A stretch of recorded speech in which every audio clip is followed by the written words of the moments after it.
ಭಾರತೀಯ ಜನತಾ ಪಾರ್ಟಿ ಇಡೀ ರಾಜ್ಯದಲ್ಲಿ ಮತ್ತು ವಿಧಾನಮಂಡಲದ ಎರಡೂ ಸದನದಲ್ಲಿ ಹೋರಾಟವನ್ನು ಮಾಡ್ತಾ ಇದ್ದೇವೆ ಮತ್ತು ಇದರ ಬಿಸಿ ಈಗಾಗಲೇ ಡಿ ಕೆ ಶಿವಕುಮಾರ್ ಅವರಿಗೆ ಮುಟ್ಟಿದೆ. ಹೀಗಾಗಿ ಬಿ ನಾಗೇಂದ್ರ ಭ್ರಷ್ಟ ವ್ಯಕ್ತಿ, ಭ್ರಷ್ಟ ಮಂತ್ರಿ, ಆತ ರಾಜೀನಾಮೆ ಕೊಡಬೇಕಾಗ್ತದೆ. ಮತ್ತು ಪರಮೇಶ್ವರ್ ಏನು ಹೇಳಿದರು ಮೊನ್ನೆ ಅದು ಸುಳ್ಳು ಅನ್ನುವಂಥದ್ದನ್ನು ಈಗಾಗಲೇ ವಿಧಾನಮಂಡಲದಲ್ಲಿ ನಮ್ಮ ಪ್ರತಿಪಕ್ಷ ನಾಯಕರು ಏನು ದಾಖಲೆಗಳನ್ನು ಹಾಜರು ಮಾಡಿದ್ದಾರೆ. ಅದರ ಮೇಲೆ ಬಿ ನಾಗೇಂದ್ರ ಆತನ ಮೇಲೆ ಇನ್ನೂ ಕೇಸ್ ಇದ್ದಾವೆ. ಕೇಸ್ ಯಾವುದೂ ವಿಡ್ರಾ ಆಗಿಲ್ಲ, ಯಾವುದೂ ಕ್ಲೀನ್ ಚಿಟ್ ಕೊಟ್ಟಿಲ್ಲ. ಇಷ್ಟೆಲ್ಲ ಇದ್ದಾಗೂ ನಾವು ಒಂದೇ ಕೇಳ್ತೀನಿ, ಅವತ್ತು ಸಿದ್ದರಾಮಯ್ಯನವರು ಮುಖ್ಯಮಂತ್ರಿ ಇದ್ದಾಗ ಏನು ಬಿ ನಾಗೇಂದ್ರ ರಾಜೀನಾಮೆ ತಗೊಂಡ್ರು, ಅದೇ ಪರಿಸ್ಥಿತಿ ಇವತ್ತು ಇದೆ.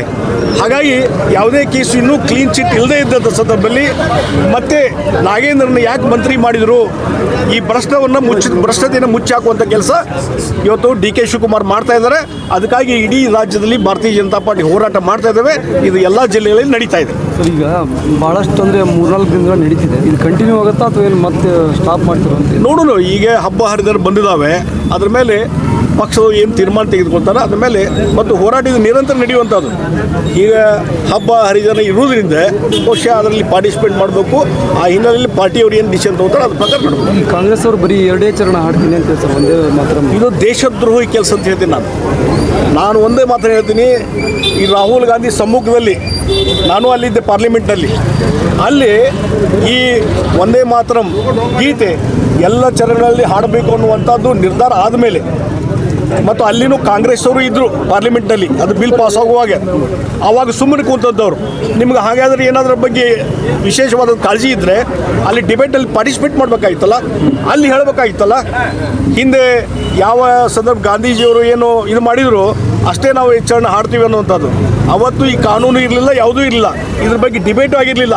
ಇವತ್ತು ಡಿಬೇಟ್ ಆಗಲಿಕ್ಕೆ ಅವಕಾಶ ಇದ್ದಾಗೂ ಅಂತ ತಪ್ಪಿಸ್ಕೊಂಡು ಈಗ ನಾವು 2ನೇ ಚರಣ ಹಾಡ್ತೀವಿ ಅಂತಂದರೆ ಬೆಳಗಿಂದ ಸಾಯಂಕಾಲ ಸಂವಿಧಾನ ಪುಸ್ತಕ ಹಿಡಿತಿರಲ್ಲ, ಆ ಸಂವಿಧಾನ ಪ್ರಕಾರ ನಡ್ಕೊಡ್ರಿ.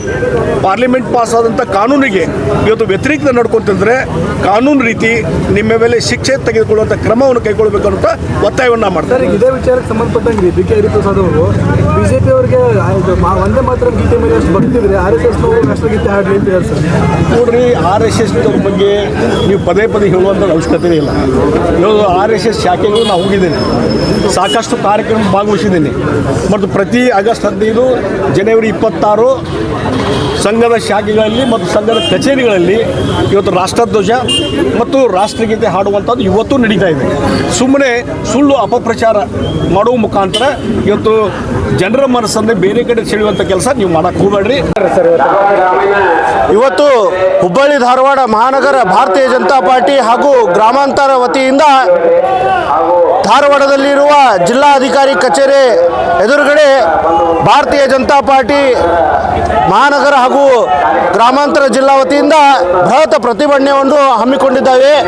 ಕಾರಣ ಏನೆಂದರೆ, ಏನು ವಾಲ್ಮೀಕಿ ಸಮುದಾಯದ 187 ಕೋಟಿ ಹಣ ಲೂಟಿ ಮಾಡುವುದಂತ ಬಿ ನಾಗೇಂದ್ರ ಅವರಿಗೆ ಏನು ಕಳೆದ ಒಂದು ಸಚಿವ ಸಂಪುಟದಿಂದ ವಜಾ ಮಾಡಿದರು, ಅವ್ರಿಗೆ ತಿರ್ಗಾ ಡಿ ಕೆ ಶಿವಕುಮಾರ್ ಒಂದು ಸಂಪುಟದಲ್ಲಿ ಮತ್ತೆ ಸಚಿವ ಸ್ಥಾನ ದೊರಕಿದೆ. ಅದು ಒಂದು ಖಂಡನೀಯ ವಿಷಯ. ಯಾಕಂದರೆ ಬಡವರ ಹಣ ನುಂಗಿದ್ದವ್ರಿಗೆ ಇವರು ಸಚಿವ ಸ್ಥಾನ ಕೊಡ್ತಾರಂದ್ರೆ ಕಾಂಗ್ರೆಸ್ ಜರ್ಮಾನದಲ್ಲಿ ಒಂದು ಭ್ರಷ್ಟಾಚಾರ ನುಗ್ಗಿದೆ ಅಂತೇಳಿ ನಾವು ಹೇಳಿಕ್ಕೆ ಇಚ್ಛೆಪಡ್ತೀನಿ. ಭಾರತೀಯ ಜನತಾ ಪಾರ್ಟಿ ಇದರ ವಿರುದ್ಧ ಮುಂಬರುವ ದಿವಸದಲ್ಲಿ ಅವ್ರಿಗೆ ಏನಾರ ರಾಜೀನಾಮೆ ಕೊಡಲಿಲ್ಲ ಅಂದರೆ ಅವರ ವಿರುದ್ಧ ಉಗ್ರವಾಗಿ ಹೋರಾಟ ಮಾಡ್ತೇವೆ ಅಂತೇಳಿ ಈ ಸಂದರ್ಭದಲ್ಲಿ ಹೇಳಿಕ್ಕೆ ಇಚ್ಛೆಪಡ್ತೀನಿ. ವೆಂಕಟೇಶ್ ಕಾಟ್ವೆ, ಹುಬ್ಬಳ್ಳಿ ಧಾರವಾಡ ಮಹಾನಗರ ಭಾರತೀಯ ಜನತಾ ಪಾರ್ಟಿ ಉಪಾಧ್ಯಕ್ಷ, ಯುವ ಘಟಕ, ಯುವ ಮೋರ್ಚಾ. ಹುಬ್ಬಳ್ಳಿ ಧಾರವಾಡ ಮಹಾನಗರ ಜಿಲ್ಲೆ ಹಾಗೂ ಗ್ರಾಮಾಂತರ ಜಿಲ್ಲೆ ವತಿಯಿಂದ ಇವತ್ತು ಭಾರತೀಯ ಜನತಾ ಪಕ್ಷ ರಾಜ್ಯ ಘಟಕದ ಅಧ್ಯಕ್ಷರಾದಂಥ ವಿಜೇಂದ್ರ ಅವರ ಒಂದು ಕರೆ ಮೇರೆಗೆ ಇಡೀ ರಾಜ್ಯಾದ್ಯಂತ ಎಲ್ಲ ಜಿಲ್ಲಾ ಕೇಂದ್ರಗಳಲ್ಲಿ ಬಿ ನಾಗೇಂದ್ರ ರಾಜೀನಾಮೆ. ಬಿ ನಾಗೇಂದ್ರ ಅಂದರೆ ಭ್ರಷ್ಟ ನಾಗೇಂದ್ರ, ಏನು ವಾಲ್ಮೀಕಿ ನಿಗಮದ 187 ಕೋಟಿ ಹಣ ನುಂಗಿದ ಈ ಭ್ರಷ್ಟ ಮಂತ್ರಿಯನ್ನು ಕೈ ಬಿಡಬೇಕಂತ ಇವತ್ತು ಎಲ್ಲ 2 ಜಿಲ್ಲೆ ವತಿಯಿಂದ ಇವತ್ತು ನಾವು ಹೋರಾಟವನ್ನು ಹಮ್ಮಿಕೊಂಡಿದ್ವಿ.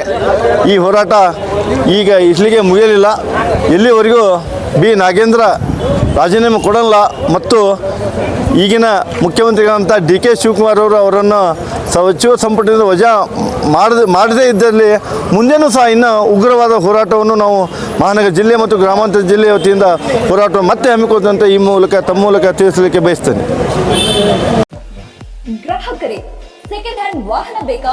ಕಾರ್ ಮತ್ತು ಬೈಕ್ ಬೇಕಾದರೆ ನ್ಯಾಷನಲ್ ಆಟೋ ಕನ್ಸಲ್ಟೆಂಟ್ಗೆ ಭೇಟಿ ನೀಡಿ. ಇಲ್ಲಿ ಎಲ್ಲ ತರಹದ ಸೆಕೆಂಡ್ ಹ್ಯಾಂಡ್ ಬೈಕ್ ಮತ್ತು ಕಾರುಗಳು ಸಿಗುತ್ತದೆ. ವಿಶೇಷವೇನೆಂದರೆ ಲೋನ್ ಮೂಲಕ ವಾಹನ ಖರೀದಿ ಮಾಡಬಹುದು. ನೀವು ಭೇಟಿ ನೀಡಬೇಕಾದ ಸ್ಥಳ old DSP circle, BSL office near KC park, Dharwad. Mobile ಸಂಖ್ಯೆ 7348821313 9008447288 ಈ ನಂಬರ್ಗೆ ಹೆಚ್ಚಿನ ಮಾಹಿತಿಗಾಗಿ ಸಂಪರ್ಕಿಸಬಹುದು.